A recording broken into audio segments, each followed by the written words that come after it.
Hello students, आज हम आपके लिए एक और एस्से लेकर आए हैं। ये कैम्ब्रिज के 9th एडिशन से है। Some people think that the teenage years are the happiest times of most people's lives. Others think that adult life brings more happiness despite greater responsibilities. Discuss both these views and give your opinion. Teenage years and adulthood are two main phases of life. For some people, teens are more beautiful than the grown up years, while for others, it is not so. This essay will try to understand both sides of the argument and come to a conclusion. बहुत मुश्किल नहीं है जो लिखा है उसे समझना. Introduction में कुछ बहुत ज़्यादा नहीं है लिखने के लिए. मैंने एक जनरल स्टेटमेंट से शुरुआत की है. टीनेज ईयर्स और एडल्टहुड दो मेन फेजेस होते हैं लाइफ के, यानी कि दो मेन स्टेजेस होती हैं. फिर मैंने पैराफ्रेजिंग की है अगले सेंटेंस में, और आखिरी सेंटेंस में जैसे अक्सर मैं अपना इंट्रोडक्शन क्लोज करती हूँ उसे क्लोज किया है. इसमें समझाने वाली कोई बात नहीं है. आप हमारी वेबसाइट पे जाके इस सैम्पल एस्से को रीड भी कर सकते हैं. आप पॉज करके इंट्रोडक्शन को समझ भी सकते हैं. कोई ख़ास नया वर्ड मुझे यहाँ नहीं मिला तो मैंने नहीं लिखा. देखिए, हमें वोकैबलरी दिखानी है अपने एस्से में, लेकिन अगर लिखने के लिए कोई अच्छा शब्द आपके पास नहीं है, कोई कॉन्टेक्स्ट में फिट होने वाला शब्द नहीं है, तो कोई ज़रूरी नहीं है कि आपने अनकॉमन वर्ड हर जगह डालना है. आप एक बहुत सिंपल साधारण सा इंट्रोडक्शन या कोई बॉडी पैराग्राफ लिखकर भी उसे इम्प्रेसिव बना सकते हैं. एक्यूरेसी होनी चाहिए. कुछ अनकॉमन वर्ड्स हम आगे इंट्रोड्यूस करेंगे. चलिए देखते हैं मैंने फर्स्ट बॉडी पैराग्राफ कैसे लिखा है. For most people teens can bring a bit of independence in life and at the same time there are not many responsibilities on their shoulders. As children enter their teenage, they enjoy the fact that they can have more freedom than before. It is a period when people experience a surge in energy and are very hopeful for their future. At this age, an average youth plans for the future and works towards that. So, यहाँ पर मैंने बहुत ही short में एक किस्म से youth teenage आने पर लोग कैसा महसूस करते हैं ये लिखा है. अधिकतर लोगों के लिए, for most people, teens, teenage के लिए एक और शब्द है teens, can bring a bit of independence in life. थोड़ी सी इंडिपेंडेंस लेकर आता है. पेरेंट्स हमें थोड़ा इंडिपेंडेंट होने देते हैं इस एज में, right. And at the same time, और उसी के साथ साथ अधिकतर हमारे कंधों पर ज़्यादा रिस्पॉन्सिबिलिटी नहीं होती. As children enter their teenage, they enjoy the fact that they can have more freedom. जैसे बच्चे अपने टीनेज में जाते हैं, वो इस फैक्ट को एन्जॉय करते हैं कि उनके पास पहले से ज़्यादा फ्रीडम है. It is a period when people experience a surge in energy. ये वो वक्त होता है जब हमारे अंदर एनर्जी बहुत होती है. सर्ज होता है एक सडन अपवर्ड ट्रेंड, और हम अपने फ्यूचर को लेके बहुत होपफुल होते हैं. इस एज में एक एवरेज यूथ जो है अपने फ्यूचर के लिए प्लान करता है और उसके लिए काम करता है. यहाँ मैंने लिखा है कि लोग टीनेज को क्यों एन्जॉय करते हैं, उसमें क्या खासियत होती है. आगे देखते हैं क्या लिखा है. However, in some families, this may not be the case. If parents are too controlling or the economic condition does not let a child enjoy life in the ways mentioned above, adolescence may not be the golden period. यहाँ पर मैंने एक किस्म से एक negative या dark side भी लिखा है. अगर पेरेंट्स बहुत अधिक कंट्रोलिंग है या फैमिली में पैसे की बहुत कमी है, तो ऐसे लोगों के लिए तो टीनेज कोई अच्छी नहीं होती.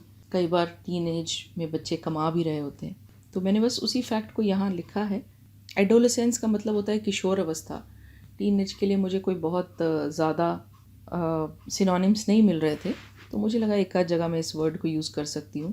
वैसे आपकी जानकारी के लिए आपको पता भी होगा, टीनेज 13 से शुरू होके 19 पे ख़त्म होती है.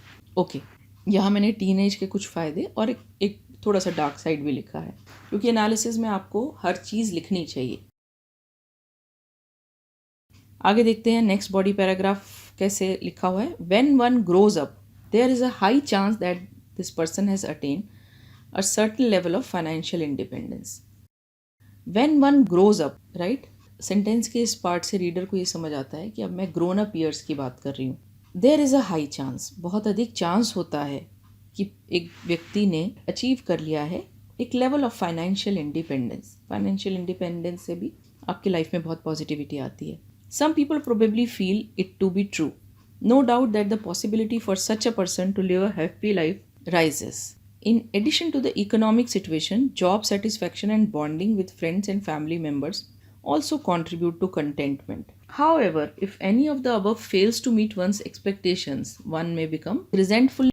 तो यहाँ मैंने ये लिखा है कि ग्रोन अप ईयर्स में जनरली लोग, देखिए हम कोई हर एक व्यक्ति की बात नहीं करते बट एक जनरल बात करते हैं, जनरली लोग फाइनेंशियली इंडिपेंडेंट हो जाते हैं और उससे कोई डाउट नहीं है कि एक पॉसिबिलिटी बढ़ती है ऐसे व्यक्ति की एक हैप्पी लाइफ लीड करने की। यहाँ इस ऐसे में आपको मैं कुछ खास नहीं समझाऊंगी, आप सिंपली एक बार गो थ्रू कर लीजिए और आप हमारी वेबसाइट पर जाकर सैम्पल भी रीड कर सकते हैं।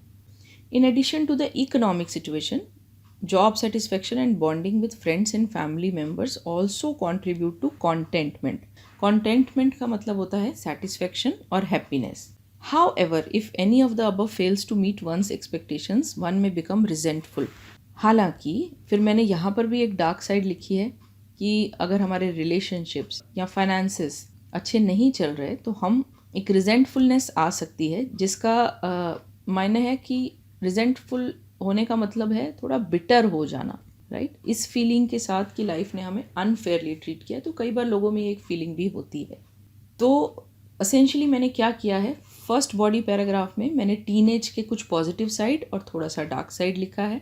सेकेंड बॉडी पैराग्राफ में मैंने एडल्टहुड का पॉजिटिव साइड क्या हो सकता है और डार्क साइड क्या हो सकती है वो लिखा है। और अब देखते हैं कि मैंने फाइनल बॉडी पैराग्राफ को कैसे स्ट्रक्चर किया है।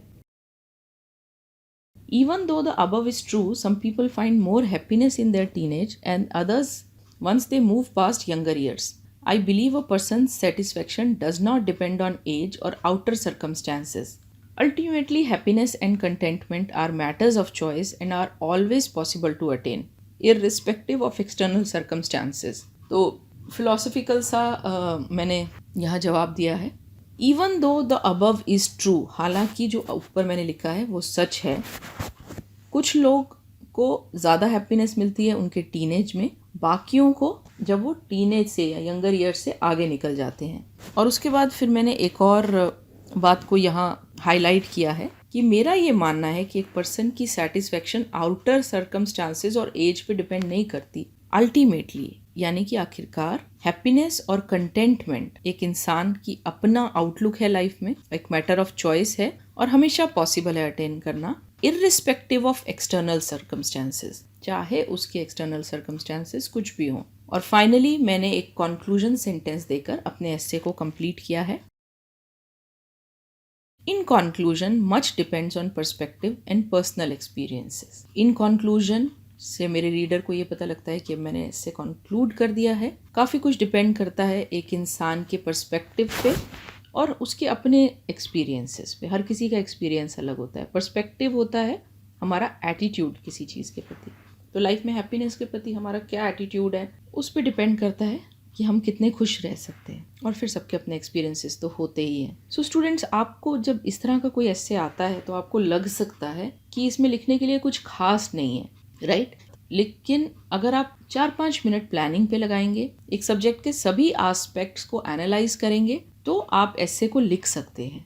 हम अपना कंटेंट अपनी वेबसाइट पे और यूट्यूब पे डालते रहेंगे।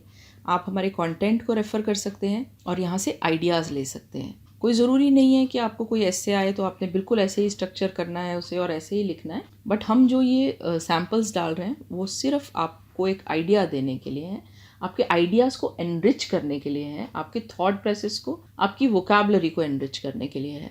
आई होप आपको हमारे ये वीडियोस हेल्पफुल लग रहे होंगे।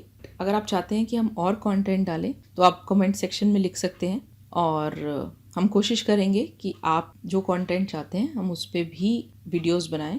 अगर आपको हमारा कंटेंट अच्छा लग रहा है तो प्लीज़ अपने फ्रेंड्स और फैमिली मेम्बर्स के साथ इसे शेयर कीजिए। हमारे चैनल को सब्सक्राइब कीजिए। Thank you, bye.